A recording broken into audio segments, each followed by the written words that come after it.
Hi and welcome back to my YouTube channel. If you're new here, hi, my name is Teal. I'm an intuitive guide, a spiritual mentor, and a meditation teacher, here to support you wherever you find yourself on your spiritual growth or healing journey. So excited to have you here, and today we're going to talk about 3 main energy blocks that are blocking you from abundance. The first energy block is the voice of your inner critic. This also includes limiting beliefs, lack mindsets, and negative self-talk. This is the most important and prominent energy that usually holds people back from achieving abundance. Because when we find ourselves in a lack mindset and our inner critic is really strong, it literally creates a sense of lack. And when we're in a sense or a state of lack, we are in the opposite energy of abundance. We can't be in lack and abundance at the exact same time. So take a moment with me right now. Let me know in the comments on a scale of 1 to 10, how loud is your inner critic? This is a really powerful practice just to bring awareness into how loud your inner critic is. It is not to create shame around it or to judge yourself, but to simply bring awareness in and say, okay, this is where I'm at today. It might be different than tomorrow. And usually the first step to releasing any energies that aren't serving us is to bring awareness in. The voice of your inner critic and negative self-talk is literally poison to your dreams and is blocking you from your abundance. So the first step that you can take is bring awareness into if this is something that you experience, which most of us do to a certain degree. And the next step is to lower the volume or the noise on this inner critic. There's some amazing remedies that I have for this. The first energy being focus on self-love. We cannot be in the energy of self-love and having our inner critic be strong at the same time. So the more you can pour love into yourself in a way that's authentic to you. I'm not talking about whatever self-care magazine is like telling you what you should be doing. True, authentic self-care is loving yourself in the authentic way that you desire to receive love. And the more you can embody that emotion of self-love and constantly pour into yourself, perhaps even starting to reframe and retrain your days around how can I pour more love into myself? How can I love myself more? That is literally the opposite energy of having that inner critic be really strong. Another really important step or remedy is recognizing that that inner critic or negative self-talk, that inner voice that isn't positive, that's keeping you in a lack mindset, that's not you. It's probably based off of conditioning from your parents or society or previous job or partner or whatever that might be. Recognize that that voice isn't you. And so when it comes up, bring awareness into it and then choose to actively release it, saying that's not me. And typically if you can fill yourself with the energy of whatever the opposite is of the self-critic, for example, if the self-critic is saying, I'm not good enough, the opposite of that is, I am good enough. So like when you find those thoughts coming up, also leaning into like CBT exercises can be really powerful to retrain and reprogram your subconscious mind,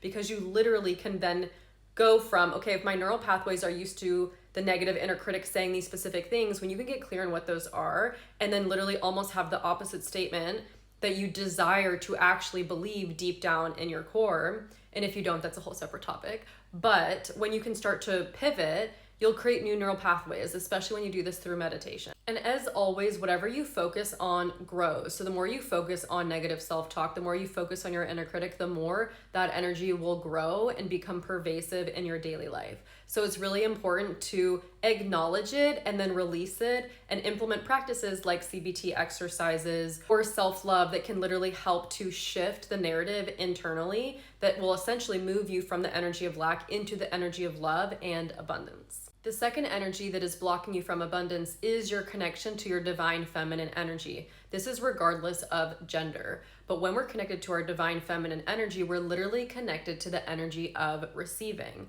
So if you've experienced any traumas, especially on like the female lineage of your family, that is something to sort through and work through and heal so that you can heal the feminine within yourself. And when you do that, you start to release any energetic blocks that might be existing around receiving the abundance that is rightfully yours. The feminine energy of receiving is connected to our sacral chakra. So doing any sacral chakra practices can be really helpful, whether it's a guided meditation or even doing womb massages or yoni egg exercises. Also, some of my favorites are doing like feminine embodiment receiving exercises. If you would like to know more about that, drop a note in the comments. But the more you can connect and embody authentic divine feminine energy and have that energy balance within your being, you will start to be in the energy of receiving more, which will allow you to open the energetic axis up to abundance. And last but not least, the third main energy that is blocking you from your abundance is your connection to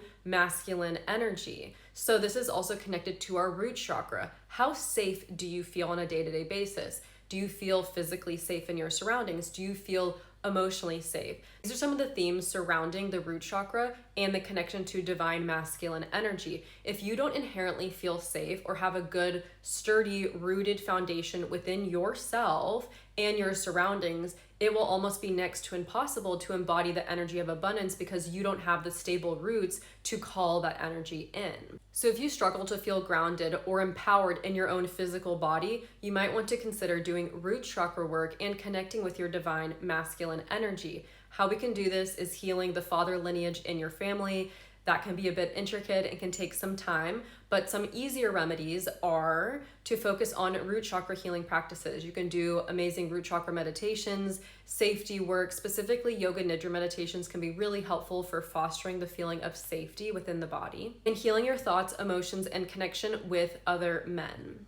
As you continue to work on releasing the energy of lack, these are three main pillars that'll be fundamental to being able to release those energies so that you can start to bring in and call in more abundance into your life. And abundance can look like anything you desire. It can be abundance of happiness, health, wealth, success, like fun, joy, whatever you desire. But getting really clear on your inner critic and doing the steps to release it and starting to cultivate a healthy connection with your divine feminine and divine masculine energy, doing the necessary healing work there so you can feel safe to receive and watch your manifestations start to come to you that much faster. Today, I only mentioned 3 energies that are blocking you from abundance. If you would like to learn more, there's actually 10 energies that are blocking you from your abundance. I will be sharing this knowledge and wisdom in my upcoming masterclass on how to release lack and embody abundance. You can check it out on my website, underthemoonwithTeal.com, and that is Teal, T-E-A-L-E. Or if you join my online expansion community, you will get lifetime access to it as well, along with a database of other incredible masterclasses on different spiritual topics.